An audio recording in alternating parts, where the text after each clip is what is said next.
One of the busiest airports in the country is still experiencing delays and flight cancellations. New Jersey's Newark Liberty International Airport has been dealing with staffing shortages, equipment malfunctions, and runway closures. The chain reaction of delays started with an air controller blackout, which led to some air traffic controllers in Philadelphia to take trauma leave late last week. Transportation Secretary Sean Duffy addressed their absence Tuesday. The controllers said they're traumatized and they're not on duty right now. I want to make sure that my controllers are of good mind and good spirit when they come in. It's an intense job. CBS News senior transportation correspondent Kris Cleave joins us for more. So, Kris, give us some more information about this trauma leave, what's causing all of these delays, and what's being done to address the issues. Well, what the secretary said basically is they have had to sacrifice efficiency in order to guarantee safety.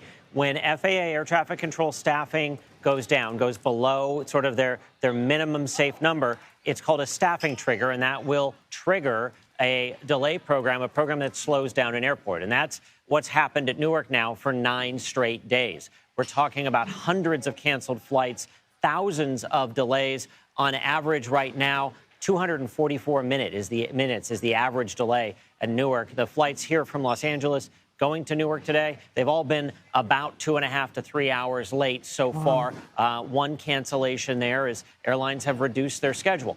And there's unfortunately not a quick fix here. Until those air traffic controllers are back, you're going to be at a reduced efficiency for that airport because controllers aren't plug and play. They have to be specially trained and certified for that airspace.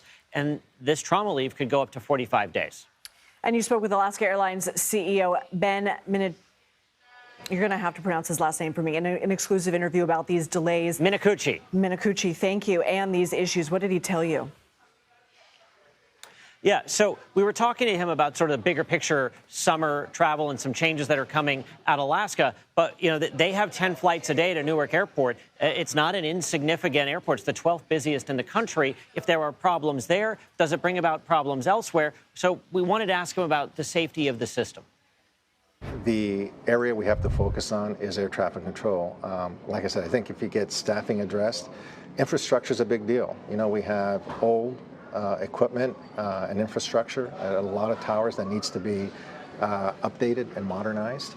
And I think there's a huge opportunity with technology. On Thursday, Secretary Duffy plans to unveil his plan for that new technology, for the upgrades to the air traffic control system. It's likely to be a multi-billion-dollar, multi-year effort, but it would be a step forward here. There's no question the FAA is dealing with antiquated equipment that's decades old. It is an agency here where there are some indications that a burnt copper wire was part of what kicked off these outages. It is not a facility that has fiber optics. It's not a system that has fiber optics. We're talking about a system that runs on floppy disks. So these are obviously some long-term fixes that are going to take a while. This trauma leave, you said, can be up to 45 days. What are we looking at in terms of when travelers can expect things to go back to normal? Well, certainly normal at Newark could take a while. We know that United Airlines, the biggest airline operating in and out of Newark, has put a change waiver up, allowing people to make changes to their flights through at least May 17th. So that's the end of next week. So if any indication here is that this is not going to wrap up in short order, my conversations with the FAA today is that they expect the same staffing issues again tomorrow. All right, Kris Cleave, thank you so much. CBS News transportation safety expert and analyst Robert Sumwalt joins us now. He's also former chair of the NTSB. So, Robert, air traffic controller screens for Newark going dark for up to 90 seconds last week. What could cause that and how dangerous is it?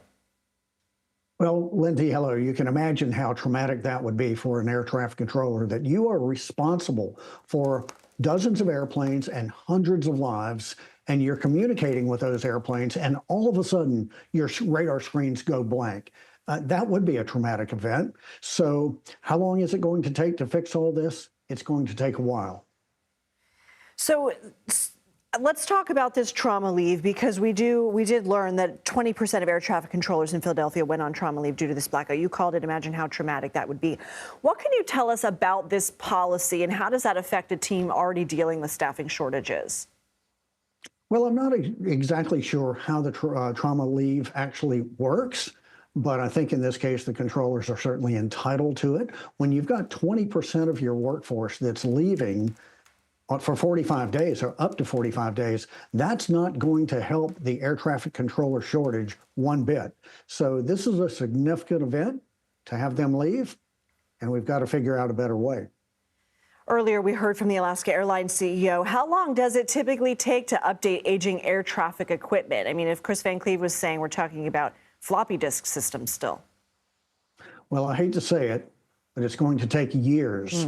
And I've got in front of me a GAO report, Government Accountability Report, that points out that this is a problem that has been decades in the making. And the GAO report said that the FAA has made, quote, mixed progress in modernizing the ATC facilities. Robert Sumwalt, thank you so much.